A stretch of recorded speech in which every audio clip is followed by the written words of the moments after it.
Morning to all and everybody. అందరూ బాగున్నారా? Facebook friends, WhatsApp friends, YouTube friends అందరూ కూడా క్షేమంగా ఉన్నారని మనసారా తెలుస్తున్నా.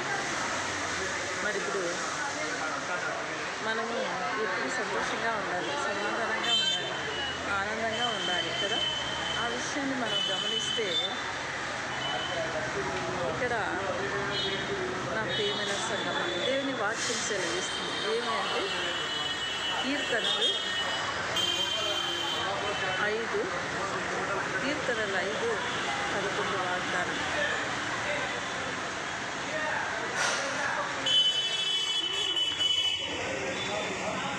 కీర్తనలు 5:11 వాగ్దానం ఏం చేస్తుందంటే, నన్ను ఆశ్రయించేవారు అందరూ సంతోషిస్తారు, వారిని నేను కాపాడుదును, నిత్యము వారు ఆనందధ్వని చేయుదురు అని దేవుని వాక్యం సెలవిస్తుంది. నిజంగా ఎందుకు దేవుని వాక్యాన్ని మనం ధ్యానిస్తున్నప్పుడు నా ప్రియమైన సంగమ prior friends, Facebook friends, WhatsApp friends, YouTube friends, ఇంకా అదర్ ఫ్రెండ్స్ అందరినీ మరి నేను క్రీస్తు ప్రభు నామంలో మరియు మనసారా అడుగుతున్నాను. ఇక్కడ మనం గమనిస్తే దేవుని వాక్యం సెలవిస్తుంది.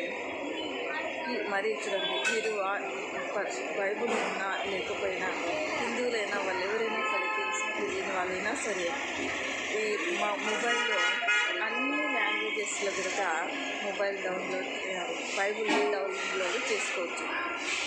ఇక్కడ కీర్తనలు 5:11 అది ఇంగ్లీష్లో సామ్ 5:11 వర్డ్. మరి ఇక్కడ ఆ పుస్తకంలో వాగ్దానం దేవుడు ఏం చెప్తారు? నన్ను ఆశ్రయించి వారందరూ సంతోషించెదరు, వారిని నేను కాపాడుదును, మరి నిత్యము ఆనందధ్వని చేయుదురు అని దేవుని వాక్యం సెలవిస్తుంది. మరి అక్కడ నన్ను ఆశ్రయించి వారు సంతోషిస్తారంటే మనము దేవుని ఏ విధంగా ఆశ్రయిస్తున్నాము, దేవుని మనం ఏ విధంగా కావాలనుకుంటున్నాము, మరి దేవుని ఏ విధంగా మనం ప్రయత్నం చేయాలనుకుంటున్నాం. ఆయన అంటున్నాడు, నన్ను ఆశ్రయించి వారు సంతోషించేది, వారిని నేను కాపాడుతాను అంటాడు. అది ఏ సమస్య అయినా సరే అండి, ఎలాంటి పరిస్థితి అయినా సరే, ఎలాంటి సమస్య అయినా సరే, అంటే మనము దేవుణ్ణి ఎలా ఆయన ఏమంటున్నారు? నన్ను ఆశ్రయించి వాళ్ళు సంతోషించడం. మనము దేవుణ్ణి ఆశ్రయించడం అంటే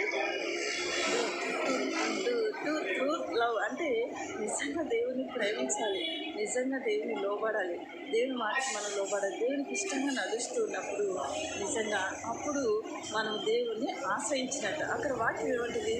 నన్ను ఆశ్రయించిన వాళ్ళు వారు సంతోషించుదురు అంటారు. మనము ఎలాంటి పరిస్థితులు వచ్చినప్పుడు కూడా, ఎలాంటి ఇది వచ్చినప్పుడు కూడా మనము సంతోషంగా ఉండగలుగుతాం, సమాధానంగా ఉండగలుగుతాం. కొన్ని పరిస్థితుల్లో ఇలాంటి పరిస్థితులు వచ్చినా కూడా ఆయన ఇంకో మాట అంటున్నాడు, వారిని నేను ఏమంటున్నాడు? కాపాడుదును అంటున్నాడు. నిజంగా దేవుడు మనల్ని కాపాడుతాడు. అన్ని పరిస్థితుల్లో, ఇరుకులో, ఇబ్బందులో, కష్టంలో, ఏడుపులో, దుఃఖంలో, ఎలాంటి పరిస్థితుల్లో ఉన్నా కూడా మనల్ని ఆయన కాపాడుతుంటారు. వాళ్ళు ఎలా ఉంటారంటే నిత్యము ఆనందధ్వని చేస్తారని దేవుని వాక్యం సెలవిస్తున్న ప్రేమ సంగమ. చూడండి, ఒక్కసారి గమనించు, దేవుడిని ఆశ్రయిస్తే మనల్ని దేవుడు ఎంతగానో ప్రేమిస్తాడు.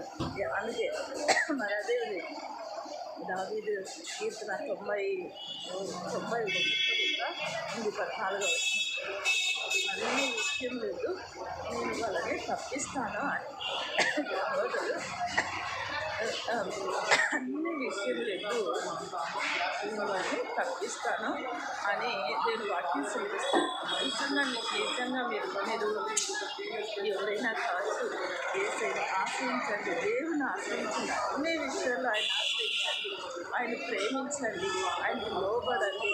ఆయన వాక్యానుసరంగా జీవిస్తున్నప్పుడు మనము సంతోషంగా ఉంటాం, సమాధానంగా ఉంటాం, ఆనందంగా ఉంటాం. ఎంత సంతోషంగా అంటే చెప్పలేనంత సంతోషంగా ఉండగలుగుతాం. మనల్ని ఆయన కాపాడుతూ వస్తాడట. అందుకే నిత్యము ఆనందధ్వని చేయగలుగుతాం. ఎలాంటి పరిస్థితుల్లోనైనా సరే ఆనందధ్వని చేయగలుగుతాం. మరి మీరు కూడా అలా యేసయ్యని ఇష్టపడతారు. వాక్యం ధ్యానించండి, ఎంత బాగుంది కదా. నన్ను ఆశ్రయించి వారు సంతోషిస్తారు, వారు నేను కాపాడుతాను అంటున్నారు. వారు నిత్యం ఆనందంలోనే చేస్తారంట. ఎంత బాగుంది కదండి ఈ మాట. మీరు ఏ విధంగా ఉంటారో మంచిగా మనకి ఇష్టమైన ఆహారం బిర్యానీ తినేట్టుగా ఉంటుంది. అందుకే మనం దేన్ని ఆశ్రయించినప్పుడు సంతోషంగా ఉంటామని దేవుడు చెబుతున్నాడు. వారిని నేను కాపాడుతాను అంటున్నాడు. వారు నిత్యం ఆనందంతోని చేస్తాడు అంటున్నాడు. మనం నిజంగా నిత్యం ఆనందంగా ఉండాలని, మరి ఏ విషయంలో సంతోషంగా ఉండలేమండి. నిజంగా ఆ ప్రేమ ఎంత గొప్పదంటే నేను అనుభవిస్తున్నాను. కాబట్టి మీరు కూడా సంతోషంగా సమాధానంగా ఉండాలని నేను ఆశిస్తున్నాను. అందుకే ఈ వాక్యాన్ని మరీ ధ్యానించండి. మీరు ఎవరైనా సరే ఒకవేళ వాక్యం అవన్నీ మనకి కానీ ఏసయ్య ప్రేమించినప్పుడు ఆయన ఎలా ఆశ్రయించినా ఆయన చాలా హత్తుకుంటారండి. ప్రేమించే దేవుడు, మరి ఆయన ప్రేమించే దేవుడు, కాపాడే దేవుడు, అన్ని విషయాల్లో తోడు ఉంటాడు. మరి చక్కగా లీడ్ చేస్తాడండి. నిజంగా నా యేసయ్య ఎంత మంచి దేవుడు అంటే ఆయన గురించి నేను ఎంత చెప్తున్నా కూడా తక్కువే అనిపిస్తుందండి. ఎందుకు చెప్తున్నానంటే ఆయనకి సమయం దొరికినప్పుడల్లా మీకు కొన్ని విషయాలు మీకు మనసుకోవాలని ఆశపడుతున్నాను. అందుకే ఈ మాటలు వినే వదిలేయద్దండి, మరి మర్చిపోవద్దండి. మరి దేవుడు యేసయ్య మంచివాడు. మరి అంటే యేసయ్య ఆశ్రయించిన వారు సంతోషిస్తారంట. ఎలా ఆశ్రయించాలంటే యేసయ్యని నమ్మకంగా ప్రేమించాలి, నమ్మకంగా పూజించాలి, ఆయన ఆయన వాక్యానుసారంగా లోబడాలి, ఆయనకి ఇష్టంగా జీవించాలి. ఒక చిన్న ఎగ్జాంపుల్ చెప్తాను. మన ఈ లోకంలో తండ్రి ఉన్నాడు అనుకో, ఆయన ఏం చేస్తాడు చిన్న పిల్లలు, ఆ పిల్లలకు కావాల్సిన ఏంటంటే వాళ్ళకి తెలియకపోయినా దేవుడు నా బిడ్డలకి ఏం చేయాలి, నేను ఏ విధంగా నడిపించాలి అని చెప్పేసి ఆయన ఆలోచిస్తూ ప్లాన్ చేస్తూ ఉంటారు. ఆ చిన్నపిల్లలు తల్లిదండ్రుల పైన ఆధారపడి ఉంటారు. ఎందుకంటే వాళ్ళకేం తెలియదు కాబట్టి. మనందరికండి మనకేం తెలియదండి. అన్ని పెద్దవాళ్ళైనప్పుడు ఎలాంటి వాళ్ళైనప్పుడు మనల్ని చిన్నపిల్లలాగా చూస్తారు యేసయ్య. సో మనం కూడా అలాగే యేసయ్యనా అలాగా యేసయ్యని ఆధారపడుతున్నప్పుడు అన్ని విషయంలో నమ్మకంగా బిలీవ్ చేయాలి, నమ్మకంగా ఆయనకి ఇష్టపడాలి, ఆయన వాక్యానుసారంగా ఉంచాలి. ఆయనతోనే సహాయం అన్ని విషయాల్లో కోరుకుంటూ మనకి ఏమి కావాలో ఆయన అన్ని విషయాల్లో సహాయం చేసి చూడండి మంచిది. అందుకే మనము అంటే నిజంగా మనస్ఫూర్తిగా కష్టంలో, ఇరుకులో, ఇబ్బందులు, ఏడుపులో, దుఃఖంలో, నష్టంలో చనిపోయినా సరే అన్ని పరిస్థితుల్లో కూడా పూర్తిలో అంటే నిజంగా ఆయన్ని ప్రేమించాలి, నిజంగా దేవుని ప్రేమించాలి, నిజంగా ఆశ్రయించాలి, నిజంగా ఆయనకు లోబడాలి, నిజంగా ఆయన్ని హత్తుకొని ఉండాలి. ఆయన వాక్యానుసారంగా జీవిస్తున్నప్పుడు మనం సంతోషంగా ఉండగలుగుతాం, సమాధానంగా ఉండగలుగుతాం, ఆరోగ్యంగా ఉండగలుగుతాం. మనల్ని కాపాడుతానన్నాడే. మనకి ఎలాంటి సమస్యలు ఉన్నా ఆ సమస్యని విడుదల చేసి మనల్ని కాపాడుతాం. అప్పుడు మనము నిత్యం ఆనందంతోని చేస్తామండి. కాబట్టి దేవుడు మనల్ని చాలా ప్రేమిస్తున్నాడు, నిన్ను నన్ను ఇద్దరిని ప్రేమిస్తున్నాడు. ఈ మాట జ్ఞాపకం చేసుకుంటారా? చూడండి, కీర్తనలు 5:11 మరొకసారి చదువుకోండి, ధ్యానించండి, దేవుని అనుకోండి. ఆ విధంగా ఉండాలని నేను చాలా కోరుకుంటున్నాను.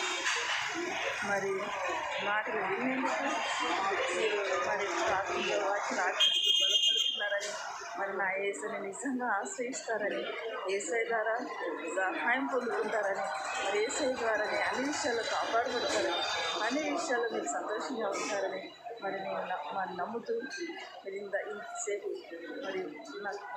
మరి వాక్యం ఏంటి మరి వీడియోని చూస్తూ మరి ధ్యానిస్తూ మాట్లాడుతున్నది కూడా మెంబర్తో తెలుసుకుంటూ మరి thank you watching for this video to all and God bless you. మరి Facebook friends, WhatsApp friends, YouTube friends like చేయండి, సబ్స్క్రైబ్ చేయండి, కామెంట్ చేయండి. ఏం చేయట్లేదు, చెప్పండి నేను ఎలా ఉన్నాను, ఇంకా ఎలాగో దేవుని వాక్యం చెప్పాలి, ఎలాగ నేను ముందుకు వెళ్ళాలో తెలియపరిచింది మీరే కదా. Okay, bye. మీ Saraswati. God bless you. Bye bye bye bye.